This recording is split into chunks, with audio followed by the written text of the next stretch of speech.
The Dustrunner was dying, and Ryland Voss was dying with her. The control console screamed warnings in 6 different languages, red lights flashing like a panic attack made visible, and the nav system had given up entirely, displaying nothing but static and error codes that scrolled faster than Ryland could read. Outside the cracked viewport, the frozen moon of Vera's edge filled his vision, growing larger with every second, its surface a desolate wasteland of ice fields and jagged black mountains that looked like teeth waiting to bite down. The ion storm had come out of nowhere, a wall of electromagnetic fury that had fried half his systems before he'd even realized what was happening. Now the Dustrunner was tumbling through atmosphere with failing thrusters, dying shields, and a pilot who was running out of options fast. Ryland's hands moved across the controls with practiced desperation, shutting down non-essential systems, rerouting power to the attitude jets, trying to coax the ship into something resembling a controlled descent. His flight suit was soaked with sweat despite the cabin's plummeting temperature, his heart hammering so hard he could feel it in his throat. He'd been flying cargo routes for 6 years, hauling supplies between the outer colonies, boring milk runs that paid barely enough to keep the ship fueled and his stomach fed. He'd never crashed, not once. That perfect record was about to end in spectacular fashion. The altimeter was spinning down too fast. 10,000 meters, 8,000. The ship bucked and shuddered, her hull groaning under stresses it was never designed to handle. Ryland pulled back on the stick, trying to level out, but the starboard thruster was completely dead and the port one was firing sporadically at best. "Come on," he muttered through clenched teeth, as if the ship could hear him, as if willpower alone could hold her together. "Come on, baby, don't do this to me. Not here, not like this." 5,000 meters. The surface details were visible now, vast plains of ice broken by ridges of volcanic rock, no cities, no landing pads, no signs of civilization anywhere. Just endless frozen nothing stretching to every horizon. The Dustrunner hit an air pocket and dropped like a stone, the sudden deceleration slamming Ryland against his harness hard enough to knock the wind out of him. Warning klaxons added their voices to the chaos, overlapping into a cacophony that made it impossible to think. He fought to get the nose up, burning the last reserves of thruster fuel in one desperate gamble. The landing gear deployed with a mechanical scream, one of the struts jamming halfway, but it would have to be good enough because the ground was right there, and there was no more time. The Dustrunner hit the ice at a 30-degree angle, skipped once like a stone across water, then came down hard. The impact threw Ryland forward against his restraints with brutal force, the straps cutting deep into his chest and shoulders. Metal shrieked. The viewport spiderwebbed with cracks but somehow held. The ship skidded across the frozen surface, carving a long, ugly scar through the ice, spinning sideways, tumbling, the world outside the viewport a chaotic blur of white and black and more white. Ryland squeezed his eyes shut and held on, his entire body tensed for the final impact that would either kill him or leave him broken.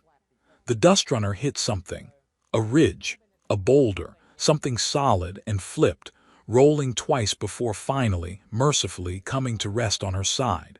For a long moment, Ryland just hung there in his harness, sideways relative to what his inner ear insisted was down, breathing hard, staring at nothing. His hands were shaking. His ears were ringing from the klaxons which had finally gone silent. The control console was completely dark, every light extinguished, every system offline. He was alive. Somehow, impossibly, he was alive. The realization hit him in waves. First relief so intense it made him lightheaded, then a surge of hysterical laughter that he had to physically bite down to keep from escaping. He took several deep breaths, forcing his racing heart to slow, then reached up with trembling fingers to unbuckle his harness. He fell the short distance to what was now the floor, landing awkwardly on his shoulder but not badly enough to matter. Everything hurt but nothing felt broken. Small mercies. The cabin was a disaster. Cargo netting had torn free, scattering supply crates across the tilted deck. Wall panels had come loose, exposing the guts of the ship's systems. There was a smell of burnt insulation and something chemical that made Ryland's eyes water. He needed to get out before something sparked and the whole thing went up. His emergency kit was still strapped to its locker, a battered duffel bag that had seen better days but held together. He pulled it free and did a quick inventory.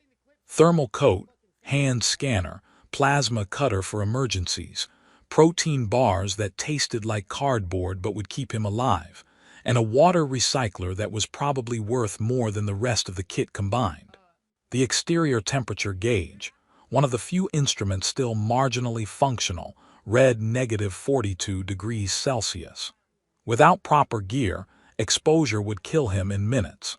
Ryland pulled on the thermal coat, thick and insulated but showing its age in a dozen patched tears and faded panels. It would have to do. He made his way to the airlock, climbing over debris, moving carefully on the tilted deck. The manual override still worked, thank whatever gods watched over broke cargo pilots. The airlock hissed open reluctantly, and the cold hit him like a physical blow. His breath crystallized instantly, hanging in the air. His exposed skin went numb within seconds. He stepped out onto the ice and got his first real look at the Dustrunner's corpse. She was ruined. One engine had been torn completely off during the crash, leaving a scorched hole in the stern. The other engine was cracked and leaking coolant that froze as it hit the ground, forming bizarre sculptures of chemical ice. The hull was dented and scorched, panels missing, landing gear collapsed into a twisted wreck. She wasn't flying again. Not without a shipyard, a construction crew, and more money than Ryland had ever seen. The Dustrunner had been his home for 6 years, the only constant in a life defined by transit and temporary stops. And now she was just scrap metal on a frozen moon that didn't care whether he lived or died. Ryland stood there for a moment, mourning. Then the wind picked up, a howling gale that cut through his coat like it wasn't there, and survival instincts kicked in. He couldn't stay here. The ship's reactor was stable for now, but without power to the environmental systems, the cabin would freeze solid within hours. He needed shelter. He needed help. He activated his hand scanner, a chunky rectangular device that had been obsolete when he'd bought it third-hand 10 years ago. The screen flickered, glitched, then stabilized, showing a basic topographical map. About 5 kilometers east, there was a cluster of heat signatures. Civilization, or at least something close to it. Ryland checked the charge on his scanner, confirmed he had enough battery to last the trip, shouldered his duffel, and started walking. The ice was treacherous, slick in some places, fractured and uneven in others. Twice he slipped, catching himself on his hands, the cold biting through his gloves. The wind was relentless, a constant pressure that made every step feel like walking through water. His muscles burned. His lungs ached from breathing the frigid air. He kept his head down, focused on the simple mechanics of putting one foot in front of the other, not thinking about how far he still had to go or what he'd do if the heat signatures turned out to be nothing. Time lost meaning. It might have been an hour. It might have been 3. The landscape was featureless, endless ice stretching in every direction, the horizon a blur where white met white. Ryland's legs felt like they were made of lead. His fingers and toes had gone from painful to numb to a disturbing lack of sensation that he knew was dangerous. Just when he was starting to think he'd made a terrible mistake, that he should have stayed with the ship and taken his chances, he saw the lights. The outpost materialized out of the white like something from a dream. A cluster of prefab structures huddled together against the wind, smoke rising from a few chimneys, vehicles parked haphazardly outside, cargo haulers, personal transports, all of them battered and patched with mismatched panels. This was a frontier settlement, the kind of place people came to when they were running from something, or looking for something they couldn't find in civilized space. The kind of place where nobody asked questions, because everyone had answers they didn't want to share. Rylan stumbled toward the largest structure, his legs barely holding him upright. There was a sign above the door, flickering neon in 3 languages, the frozen edge, a bar, perfect. He pushed through the door and the warmth hit him like a wall of blessed heat. For a moment, he just stood there in the entrance, letting the feeling return to his extremities, breathing in air that didn't try to freeze his lungs. The bar's interior was exactly what he'd expected. Dim lighting, low ceiling, smoky atmosphere despite the ventilation, and a collection of patrons who looked like they'd been pulled from a wanted poster catalog. Humans mostly, but a few aliens scattered among them. Vrathari with their insectoid features and too many limbs. A Kelthon in a pressurized mobility suit. All of them hard-looking, scarred, the kind of people who'd seen too much and survived anyway. They glanced at Rylan as he entered, eyes cold and assessing, then returned to their drinks and quiet conversations. He was clearly not a threat, just another broke spacer with nowhere else to go. Rylan made his way to the bar on unsteady legs, dropped his duffel on the floor, and collapsed onto a stool. The bartender was human, late 50s maybe, with cybernetic arms that whirred softly as he wiped down the counter. He looked Rylan up and down with the practiced eye of someone who'd seen every kind of disaster walk through his door. "You look like hell," the bartender observed, his voice gravelly. "Crashed," Rylan managed, his throat dry. "5 clicks west." The bartender grunted, unsurprised. "You're lucky you made it here, most don't." He poured a glass of something amber and slid it across the bar. "First one's free." Rylan downed it in one gulp. It burned all the way down, harsh and unrefined, but it was good. He could feel the warmth spreading through his chest, chasing away some of the cold that had settled into his bones. He ordered another, this time paying with a credit chip that was running dangerously low on funds, and nursed the second drink slowly, trying to figure out what came next. The dust runner was gone. His savings were minimal. He was stranded on a frozen moon on the edge of nowhere with no prospects and no plan. Great. Just great. That's when he saw her. She was sitting in a corner booth near the back of the bar, alone, wrapped in a plain gray cloak that obscured most of her features. But what he could see made him pause. She was beautiful, but not in the obvious way that demanded attention. There was something subtle about her, an understated elegance in the way she held herself. Sharp cheekbones, dark hair pulled back loosely, and those ears, long, pointed, elegant. Not human. She was reading something on a datapad, her expression focused, but occasionally she'd glance up at the room, her eyes moving across the faces of the patrons with a kind of quiet vigilance. When their eyes met across the crowded bar, Rylan felt something shift. She didn't look away. Neither did he. There was a moment of connection, brief but undeniable, and then she smiled. It was a small smile, hesitant, almost shy, like she wasn't quite sure if it was okay to acknowledge him. Rylan, exhausted and half frozen and completely out of his depth, smiled back. He didn't know why. Maybe it was the warmth of the bar, the relief of being alive, or maybe it was just that her smile was the first genuine thing he'd seen all day. Whatever the reason, something in that exchange felt important. She set down her datapad, stood gracefully, and began walking toward him. Rylan's heart did something complicated in his chest. He had no idea what was about to happen, but for the first time since the crash, he felt like maybe his luck was about to change. The woman reached Rylan's table and stopped, tilting her head slightly as she regarded him. Up close, she was even more striking. Her eyes were a deep violet, unusual even for non-humans, and they held an intelligence that felt old, like she'd seen more than any person should have to see.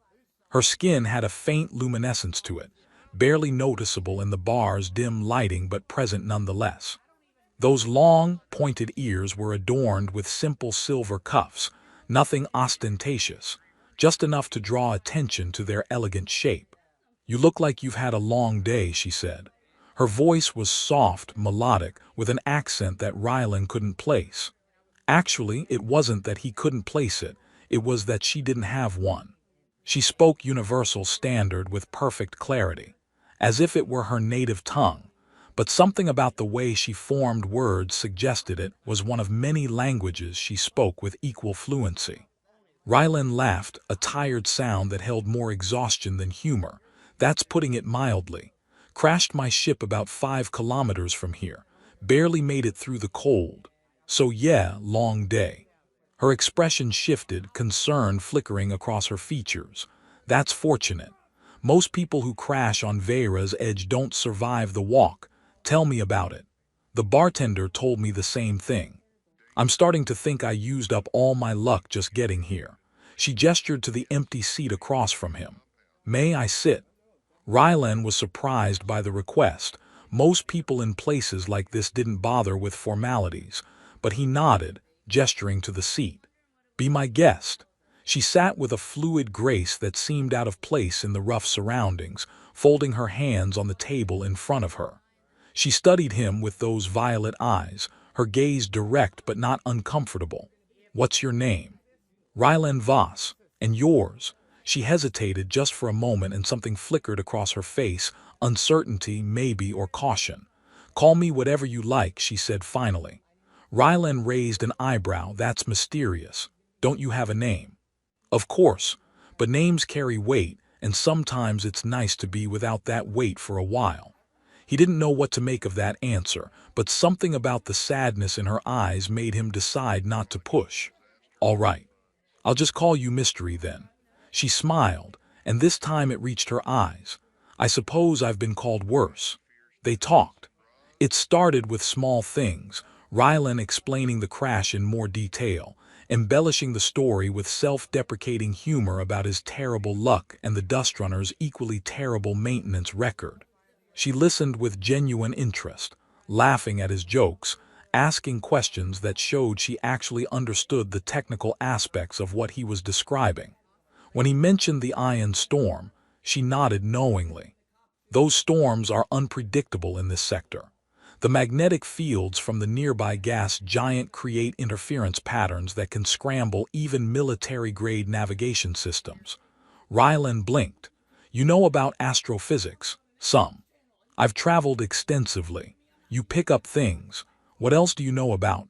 She considered the question, her fingers tracing idle patterns on the table's surface.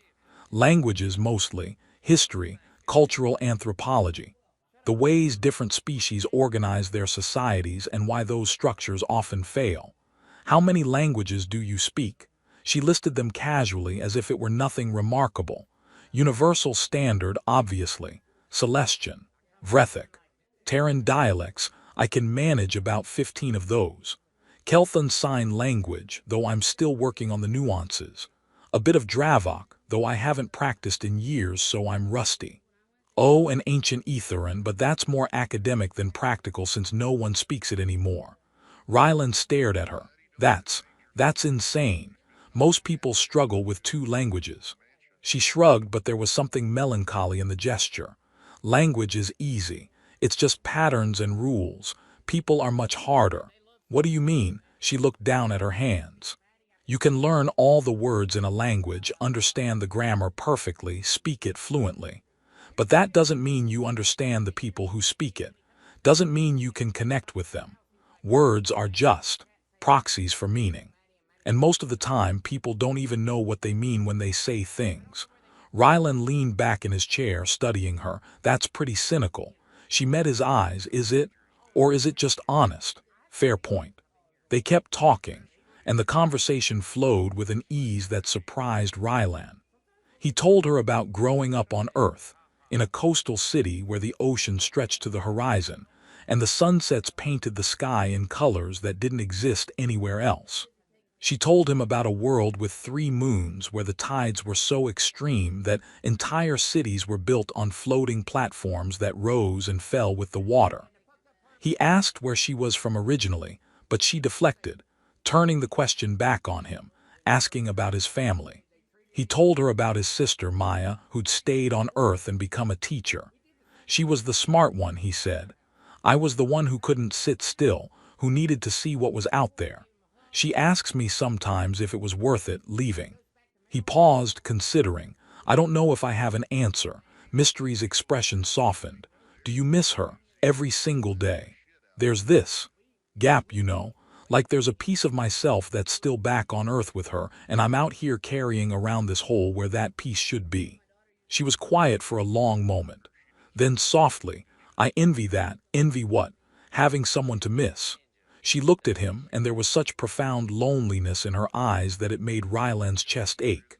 "I've spent so long surrounded by people that I've forgotten what it's like to actually connect with someone. To have a relationship that matters enough that its absence creates a hole." Ryland didn't know what to say to that. It was such a raw admission from someone he'd just met. He reached across the table, not quite touching her hand but close.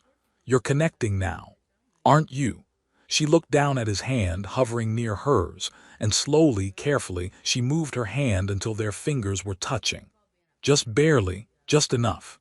"Yes," she said quietly. "I suppose I am." They talked for hours. The bar around them gradually emptied as patrons stumbled out into the cold or retreated to rooms upstairs. The bartender cleaned glasses and wiped tables, occasionally glancing their way but saying nothing. They talked about everything and nothing.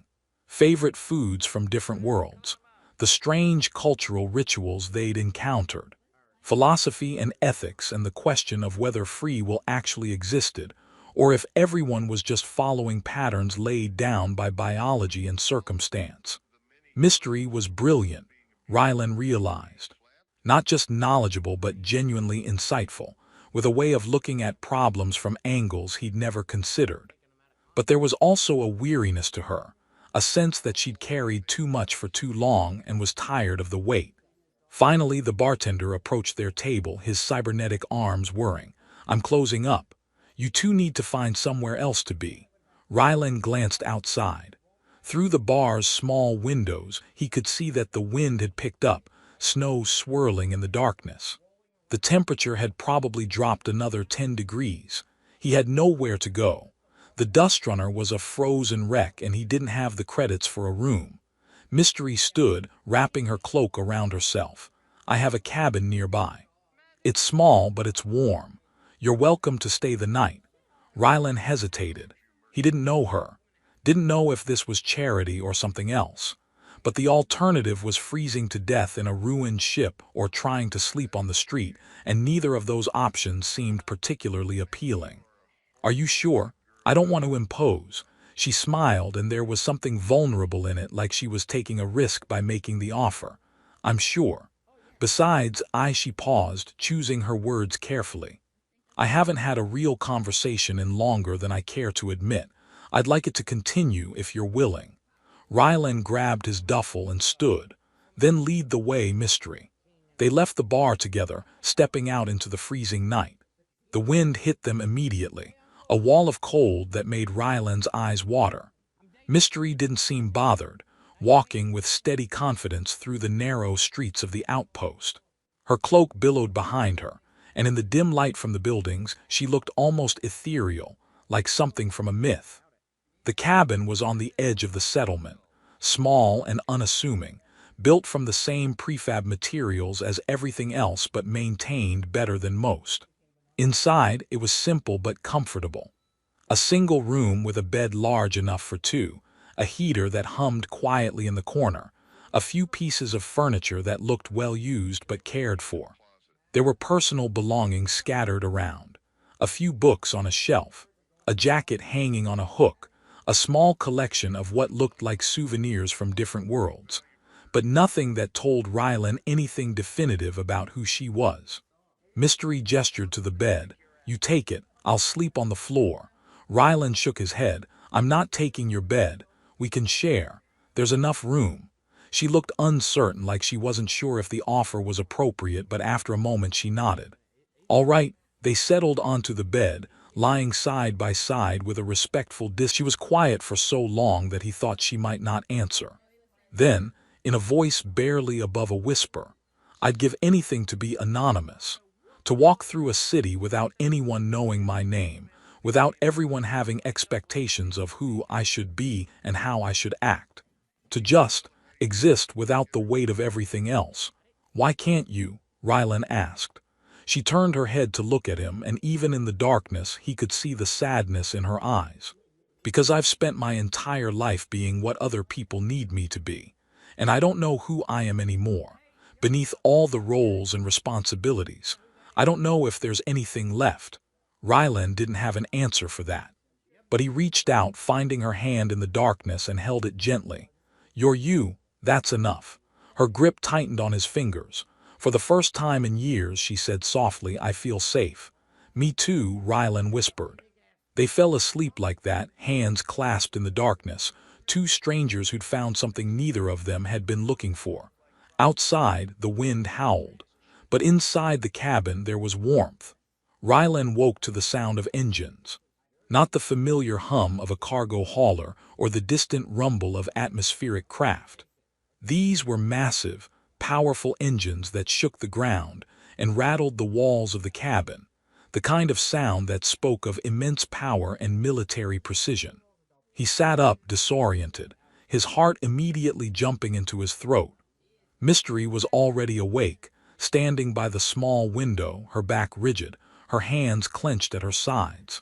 She was still wearing the clothes from the night before, but something about her posture had changed.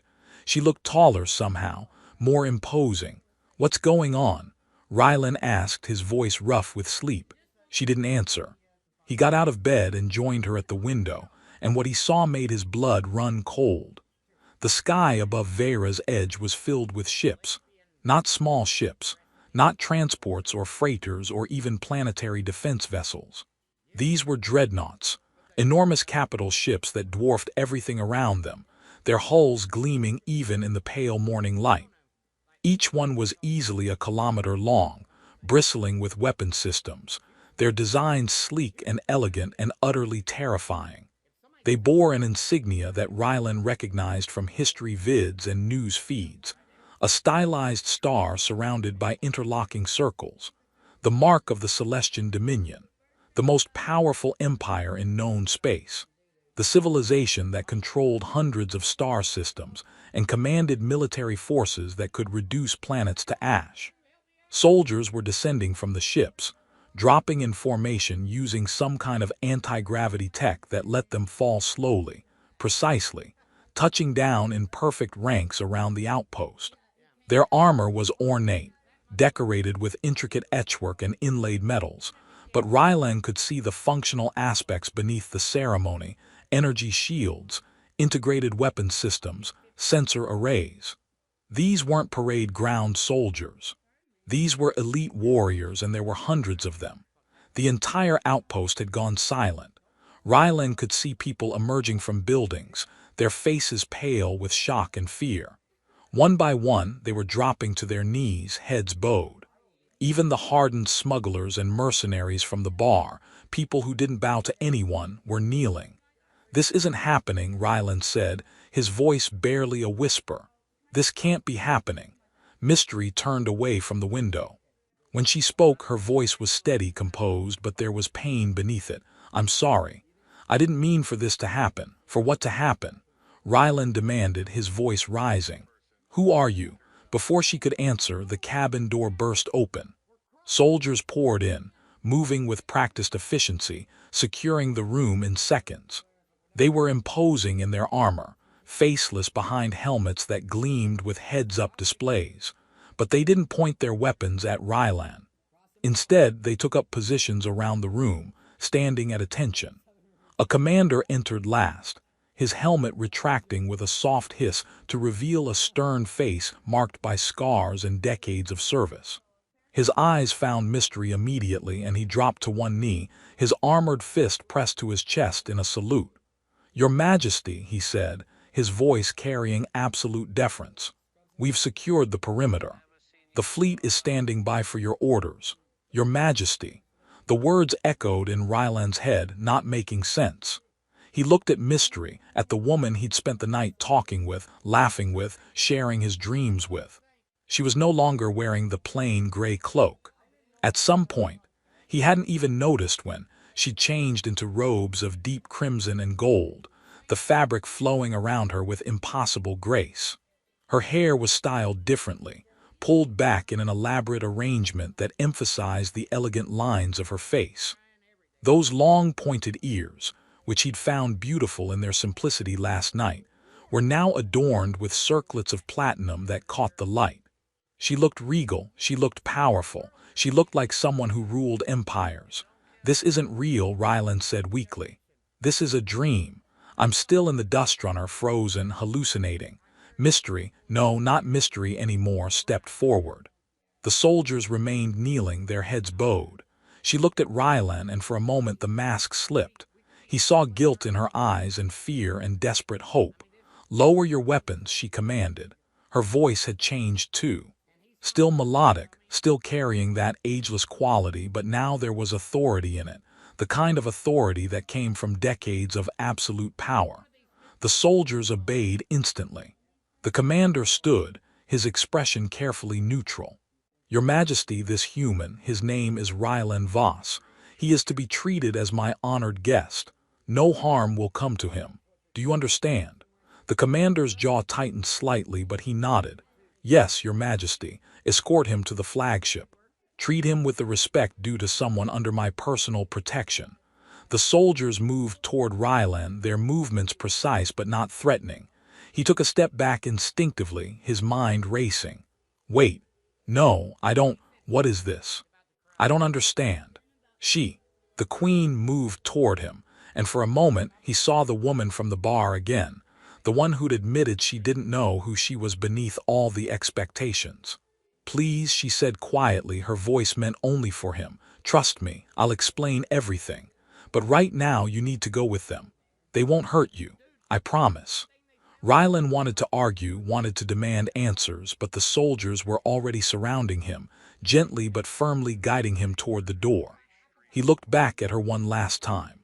She was standing in the center of the cabin, surrounded by her guards and advisors who had appeared from somewhere, all of them kneeling or standing at attention. But her eyes were on him, and in them he saw the same loneliness that had been there last night, the same desperate need for connection. The commander led Rylan outside. The outpost was in chaos, though it was a strangely quiet chaos. Everyone was kneeling. The streets that had been rough and lawless just hours ago were now filled with soldiers in perfect formation. Transport shuttles were landing, sleek craft that looked more like works of art than military vehicles. Rylan was led to one of the shuttles, the soldiers forming a protective cordon around him. People were staring, their expressions ranging from confusion to terror to something like awe. Who did they think he was? Why was he being treated like this? The shuttle's interior was impossibly luxurious. The seats were cushioned, the air was warm and scented with something pleasant, and there were attendants, actual attendants waiting to serve him. One of them, a young woman with kind eyes, offered him a drink. He took it automatically, his hands shaking. The shuttle lifted off with barely a whisper of sound, rising smoothly through the atmosphere. Through the viewport, Rylan could see the dreadnoughts in formation, hanging in orbit like silent giants. The flagship was the largest, its hull adorned with more of that intricate etchwork, its name written in Celestian script that Rylan couldn't read. They docked in a hangar bay that was larger than any building Rylan had ever been inside. Soldiers lined the walls, standing at perfect attention. He was escorted through corridors that gleamed like polished mirrors, past rooms filled with technology that looked centuries ahead of anything Earth had developed. Everything was clean, elegant, beautiful in a way that made his rough clothes and worn boots feel like an insult. They brought him to a suite. Calling it a room would have been an insult to the space. It was enormous, with a bed that could fit 6 people comfortably, furniture that looked handcrafted from materials he couldn't identify, and a viewport that offered a view of Vera's edge below and the stars beyond. A bathroom attached to the suite had more features than he could process. The young attendant who'd offered him the drink earlier stepped forward, her hands clasped politely in front of her. "Her Majesty has requested your presence once you've had time to rest and refresh yourself. Until then, you're welcome to make use of the facilities. If you need anything at all, please don't hesitate to ask." Ryland sat down on the edge of the bed because his legs wouldn't hold him anymore. "Who is she?"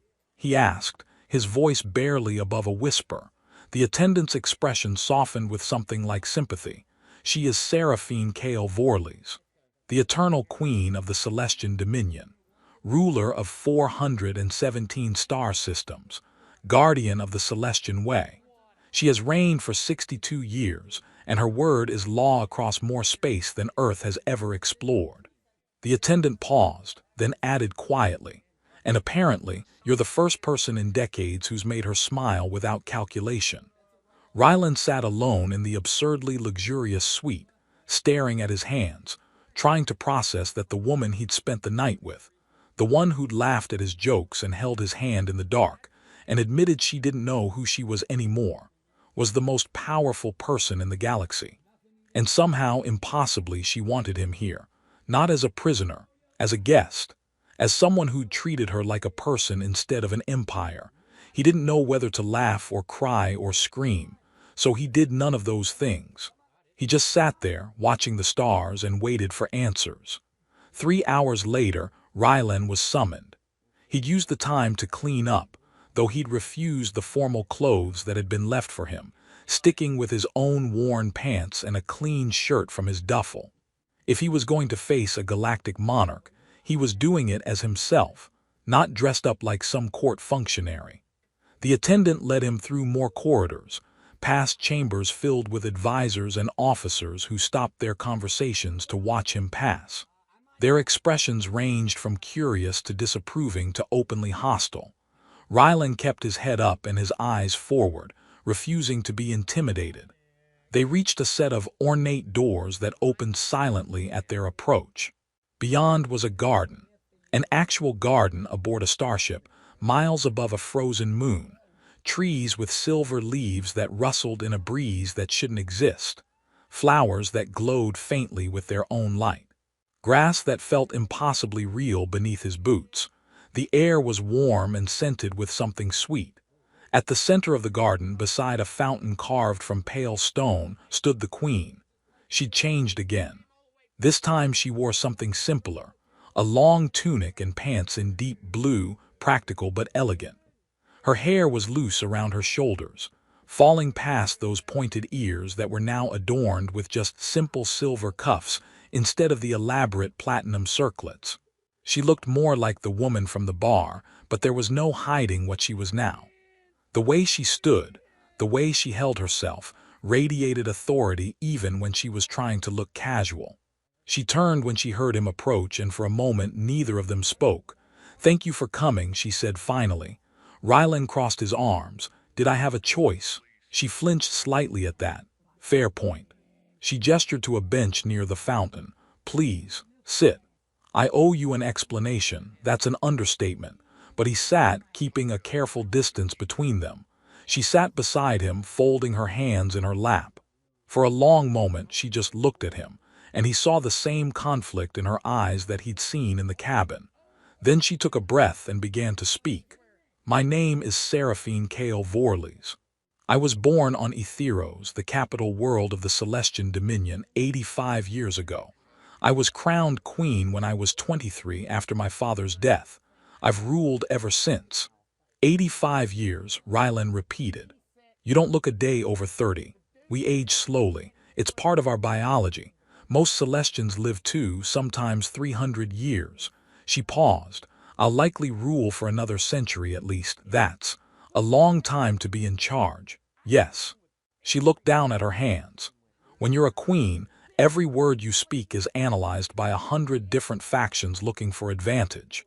Every decision is scrutinized, criticized, used as ammunition in political games you didn't even know were being played. Every relationship is calculated. Will this person be useful? Will they be a liability? What do they want from me? What can I get from them?" She turned to face him fully. "I'm surrounded by people constantly. Advisors, guards, diplomats, supplicants. Thousands of people who all need something from me. And I am completely, utterly alone." Rylan felt his anger softening despite himself. "That's why you were on Vera's edge." She nodded. "I needed to be somewhere no one would look for me.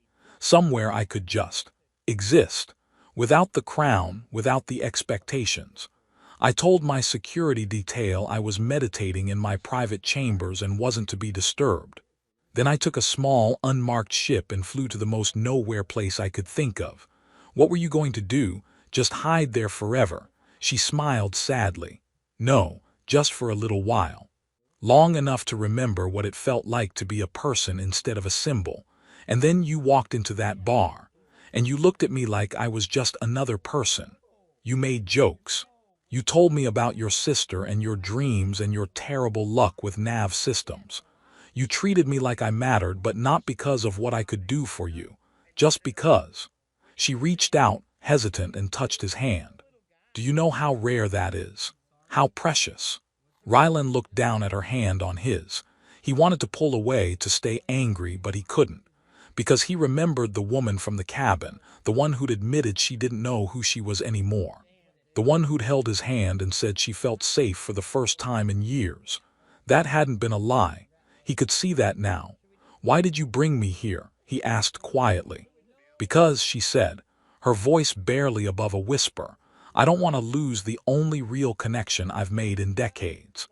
Because spending one night talking with you meant more to me than years of carefully orchestrated diplomatic conversations.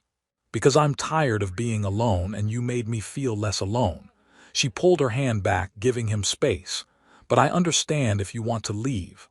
I'll give you a ship, resources, passage to anywhere in the galaxy you want to go. No questions asked, no obligations. You can walk away right now and never think about this again. Rylan stood up, pacing to the fountain. He stared at the water, watching it cascade down the carved stone, trying to organize his thoughts. He could leave, should leave probably. This was insane. She was a queen, ruler of hundreds of star systems. He was a cargo pilot with a destroyed ship and barely any credits to his name. They came from different worlds in every sense that mattered. But he turned to look at her. She was watching him with an expression that was equal parts hope and resignation, like she was braced for him to walk away but desperately hoping he wouldn't. What happens if I stay? He asked. She stood, moving to join him by the fountain. If you stay, your life will never be simple again. My court is deeply divided.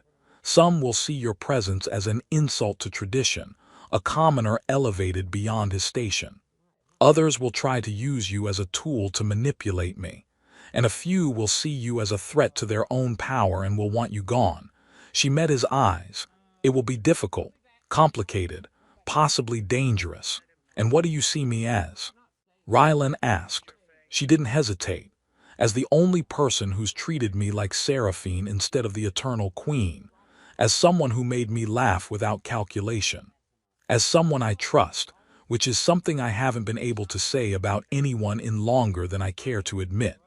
She took a step closer. I'm not asking you to be a political pawn or a tool or anything other than yourself. I'm asking if you'll stay because being around you makes me feel human again. Rylan looked at her, really looked at her. Beneath the regal bearing and the centuries of authority, he could still see the woman from the bar. The one who'd been lonely and lost and desperately seeking connection. And he realized that despite everything, the absurdity of the situation, the danger, the sheer impossibility of it all, he didn't want to walk away either. I'll stay, he said, but I need you to understand something. I'm not bowing. I'm not calling you your majesty or following court protocols or pretending to be something I'm not. If I'm here as Rylan, just Rylan. Seraphine's smile was radiant, transforming her entire face. Just Rylan is exactly who I want. They stood together by the fountain, the garden's impossible beauty surrounding them, and for a moment neither of them said anything. Then Seraphine reached out and took his hand, and this time he didn't hesitate to hold hers in return. There's something I need to tell you, she said, about what comes next. The court will demand an audience.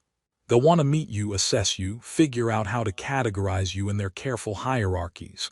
It won't be pleasant. I can handle it, Rylan said with more confidence than he felt. She squeezed his hand. I know. But I want you to know that no matter what happens, No matter what they say or how they try to use you, you have my protection. And more than that, you have my gratitude. For giving me one night where I could be just Seraphine. For treating me like a person when I'd almost forgotten what that felt like. Rylan squeezed back. So what happens now? Now, she said, we figure it out together. She turned to look out at the garden, at the impossible trees and glowing flowers. I've spent 62 years ruling alone, making decisions that affect billions of lives, carrying the weight of an empire that expects perfection. And I'm tired, Rylan. So tired. But last night, for the first time in longer than I can remember, I felt like I could breathe. Like there was someone who saw me, not just the crown. She looked